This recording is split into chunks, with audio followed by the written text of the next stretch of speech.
भगवान विष्णु जी और नारद मुनि जी। एक बार नारद मुनि जी ने भगवान विष्णु जी से पूछा, हे भगवान, आपका इस समय सबसे प्रिय भगत कौन है। अब विष्णु तो भगवान है, सो झट से समझ गए अपने भगत नारद मुनि की बात और मुस्कुराकर बोले, मेरा सबसे प्रिय भगत उस गांव का एक मामूली किसान है। यह सुनकर नारद मुनि जी थोड़ा निराश हुए और फिर से प्रश्न किए, हे भगवान, आपका बड़ा भगत तो मैं हूँ, तो फिर सबसे प्रिय क्यों नहीं। भगवान विष्णु जी ने नारद मुनि जी से कहा, इसका जवाब तो तुम खुद ही दोगे। जाओ एक दिन उसके घर रहो और फिर सारी बात मुझे बताना।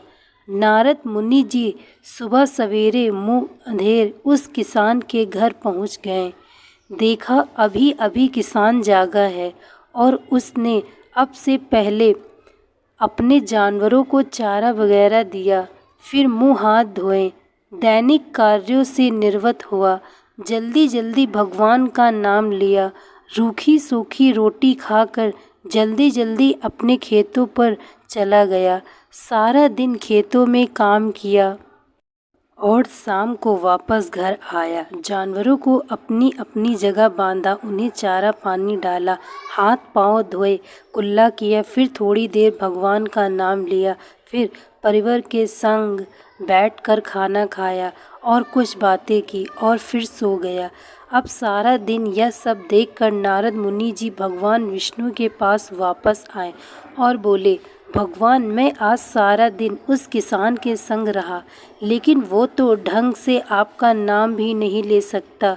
उसने थोड़ी देर सुबह, थोड़ी देर शाम को, और वो भी जल्दी जल्दी आपका ध्यान किया, और मैं तो 24 घंटे सिर्फ आपका ही नाम जपता हूँ। क्या अब भी आपका सबसे प्रिय भगत वो गरीब किसान ही है। भगवान विष्णु जी ने नारद की बात सुनकर कहा, अब इसका जवाब भी तुम मुझे खुद ही देना। और भगवान विष्णु जी ने एक कलश अमृत से भरा नारद मुनि को थमाया और बोले, इस कलश को लेकर तुम तीनों लोकों की परिक्रमा करके आओ, लेकिन ध्यान रहे, अगर एक बूंद भी अमृत नीचे गिरा तो तुम्हारी सारी भक्ति और पुण्य नष्ट हो जाएगा। नारद मुनि तीनों लोकों की परिक्रमा करके जब भगवान विष्णु के पास वापस आए तो खुश होकर बोले, भगवान, मैंने एक बूंद भी अमृत नीचे नहीं गिरने दिया। विष्णु भगवान ने पूछा, और इस दौरान तुमने मेरा नाम कितनी बार लिया, मेरा स्मरण कितनी बार किया। तो नारद बोले, अरे भगवान जी, मेरा तो सारा ध्यान इस अमृत पर था, फिर आपका ध्यान कैसे करता। भगवान विष्णु ने कहा, हे नारद, देखो, उस किसान को वो अपना कर्म करते हुए भी नियमित रूप से मेरा स्मरण करता है, क्योंकि जो अपना कर्म करते हुए भी मेरा जाप करे वही मेरा सबसे प्रिय भगत हुआ। तुम तो सारा दिन खाली बैठे ही जाप करते हो, और जब तुम्हें कर्म दिया तो मेरे लिए तुम्हारे पास समय ही नहीं था। तो नारद मुनि सब समझ गए और भगवान के चरण पकड़कर बोले, हे भगवान, आपने मेरा अहंकार तोड़ दिया, आप धन्य हैं।